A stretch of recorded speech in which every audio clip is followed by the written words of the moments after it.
Essaye d'imaginer le corps humain différemment de ce qu'Allah a créé. Essaye d'imaginer que tes yeux ne sont pas à cette place, que ta bouche n'est pas à cette place, que ton nez ou tes mains ou tes doigts ou ton genou n'est pas à cette place. Tu arrives à imaginer? Notre Seigneur a créé l'humain à la perfection.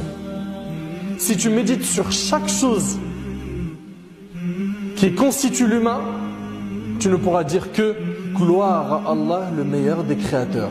Celui qui goûte à la prière, goûte à la chose la plus belle qui existe. Et il ne suffit que d'une seule parole pour matérialiser ce que je suis en train de dire. Parce que Sayyidina Muhammad sallallahu alayhi wa sallam demandait à Bilal de faire la prière. Et il ne disait pas, ya Bilal, yazid fi l'iqama. Vas-y, Bilal, fais l'appel à la prière. Il lui dit, qum ya Bilal, arihna bis salah. Lève-toi, Bilal, et soulage-nous par la prière. Repose-nous, soulage-nous. Et lorsque tu prends cette prière-là, il n'y avait pas une chose qui était plus chère pour le prophète sallallahu alayhi wa sallam et pour les croyants que lorsque nous sommes bayna yadayi Allahi jalla fi'ula, devant sa majesté Allah jalla fi'ula en prière. Mes honorables frères et sœurs, il faut savoir que le prophète sallallahu alayhi wa sallam nous a dit dans un hadith rapporté par Muslim que viendra un jour où Dieu fera tomber du ciel une eau. Cette eau pénétrera les terres et parviendra jusqu'aux eaux qui se trouvent sous la terre, dans les tombes, dans les cimetières, peu importe l'endroit sur la surface de la terre.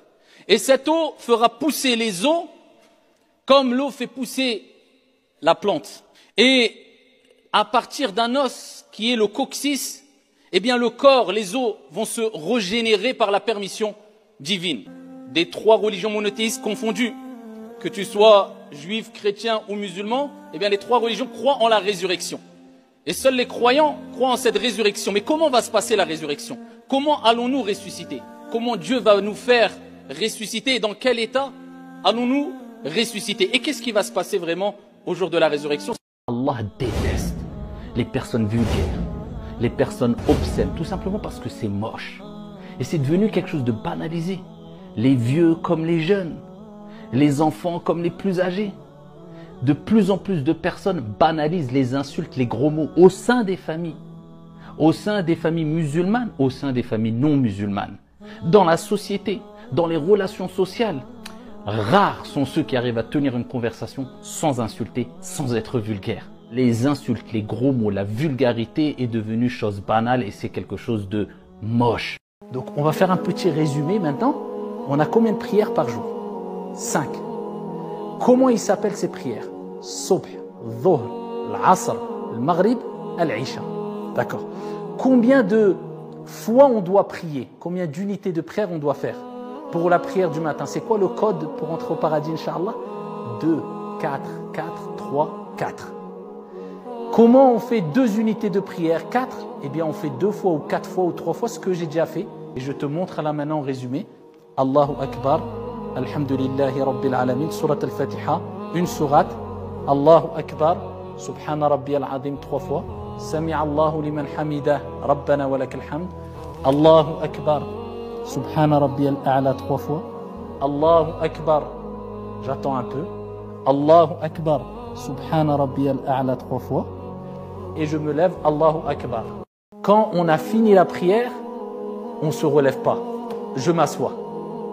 Et là, j'ai quelque chose à dire. Je dois bouger le petit doigt, d'accord, de droite à gauche doucement. Et je dis quoi? At-tahiyyatu lillah, az-zakiyatu lillah, at-tayyibatu as-salawatu lillah, assalamu alayka, ayyuha an-nabiyyu wa rahmatullahi wa barakatuh, assalamu alayna wa ala ibadillahi as-salihin, ashhadu an la ilaha illa Allah wahdahu la sharika lahu, wa ashhadu anna Muhammadan abduhu wa rasuluhu. Allahumma salli ala Muhammad wa ala ali Muhammad, etc. Je vais dire, oh là là, c'est beaucoup tout ça. C'est pas grave. Si tu as 10 ans ou plus et tu veux les apprendre et tu as fait un programme pour les apprendre, c'est très bien. Mais si tu as 6 ans, 5 ans, 7 ans, 8 ans, tu connais pas, même si tu ne les connais pas par cœur, c'est pas grave. Tu dis juste Subhanallah, Alhamdulillah, Allahu Akbar, ou bien Subhanallah, Subhanallah. Tu dis ce que tu connais. Donc n'oublie jamais, ton ami d'aujourd'hui peut-être sera ton plus grand ennemi demain. On ne sait pas. Et ton ennemi d'aujourd'hui peut-être sera ton plus grand ami demain. Donc aie toujours un comportement mesuré et prends toujours tes précautions et fais attention. Ici, on ne sait pas de quoi sera fait demain. Et les gens, quelquefois, se dévoilent que 10 ans après, que 20 ans après.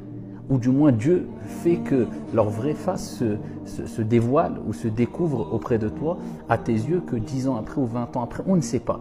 Donc, il faut toujours rester sur ses gardes.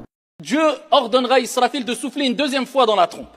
Mais qu'est-ce qu'il va se passer quand Israfil va souffler la première fois? Et que va-t-il se passer lorsque Israfil, cet ange, soufflera une deuxième fois? La première fois, eh bien, c'est pour que, eh bien, tous les êtres meurent. Il y aura un bruit qui sera terrifiant et qui va provoquer la mort de tout être vivant. Animal, humain, ange aussi. Et même Israfil devra mourir. Ensuite, il ne restera dans les cieux, dans la terre, au-dessus des cieux, peu importe dans quel endroit, eh bien, il ne restera que l'unique, notre Seigneur Allah tabaraka wa ta'ala, que lui. Et Dieu s'adressera à lui-même. Et Allah dira, limanil mulkul yawm. À qui la royauté aujourd'hui? Personne pour répondre à Allah Azza wa Jal, si ce n'est lui, notre Seigneur. Et il dira, lillahil wahidil qahhar. À moi, Allah, le dominateur suprême.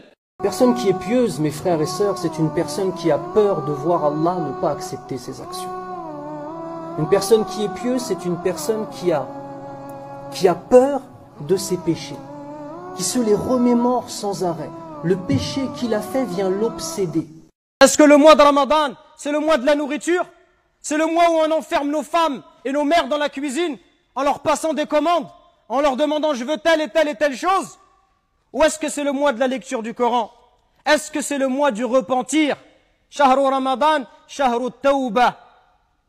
C'est le mois du repentir. C'est l'occasion où on repart à zéro dans notre vie. On fait le bilan de cette année, on demande pardon et on cherche à se corriger. C'est une occasion unique. Ce n'est pas le mois de la nourriture. Ce n'est pas le mois d'éveiller à regarder la télévision. C'est le mois de l'adoration d'Allah subhanahu wa ta'ala. Et malheureusement, le mois de Ramadan est le mois durant lequel les musulmans consomment le plus de nourriture, consomment le plus de viande. Est-ce que le mois de Ramadan, هل هو شهر رمضان شهر الطعام والشراب